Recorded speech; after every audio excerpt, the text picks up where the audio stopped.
ಸಿಂಹರಾಶಿ. ನಿಮ್ಮ ರಾಶಿಗೆ ಕಾರಣವಿಲ್ಲದೆ ಮನೆಯಲ್ಲಿ ದಾಂಪತ್ಯದ ಕಿರಿಕಿರಿಗಳು ಕಾಣುವ ಲಕ್ಷಣವಿದೆ. ನಿಮ್ಮದೇ ಸರಿ ಅಂದುಕೊಳ್ಳುವ ನಿರ್ಧಾರದಿಂದಾಗಿ ಮನಸ್ತಾಪಗಳು ಅಧಿಕಗೊಳ್ಳುವಂತಹ ಸಾಧ್ಯತೆ ಇದೆ. ಹೊಂದಾಣಿಕೆಯೇ ಈ ದಿನ ನಿಮಗೆ ಪ್ರಥಮ ಪರಿಹಾರ. ದೂರ ಪ್ರಯಾಣ ಮಾಡುವ ಅವಕಾಶ. ವ್ಯಾಪಾರಸ್ಥರಿಗೆ ಶುಭವಾದ ಫಲವನ್ನು ಕಾಣುವ ಸಾಧ್ಯತೆ. ನಿಮ್ಮ ಕೆಲಸದಾಳುಗಳಿಂದ ನಿಮಗೆ ಮನಸ್ಸಿಗೆ ಅಸಮಾಧಾನವಾಗುವ ಘಟನೆ.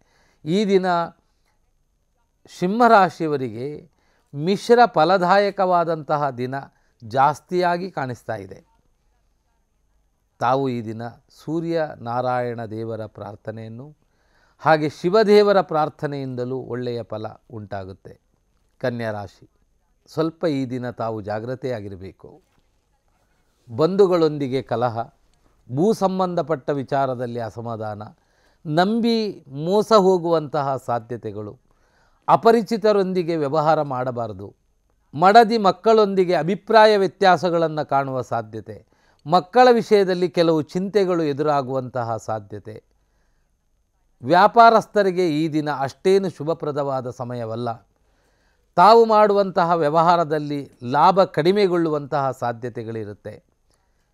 ಚಿಂತೆಯನ್ನು ಮಾಡಿ ಉದ್ವೇಗವನ್ನು ದೂರ ಇಟ್ಟರೆ ಈ ದಿನ ಶುಭ ಫಲ ನಿಮ್ಮ ಪಾಲಿಗೆ ಉಂಟಾಗಬಹುದು. ತಾವು ಈ ದಿನ ಮಾಡಬೇಕಾದ ದೈವಿಕ ಆರಾಧನೆ ದತ್ತಾತ್ರೇಯ ದೇವರ, ಸತ್ಯನಾರಾಯಣ ದೇವರ ಪ್ರಾರ್ಥನೆ ಬಹಳ ಒಳ್ಳೆಯದು.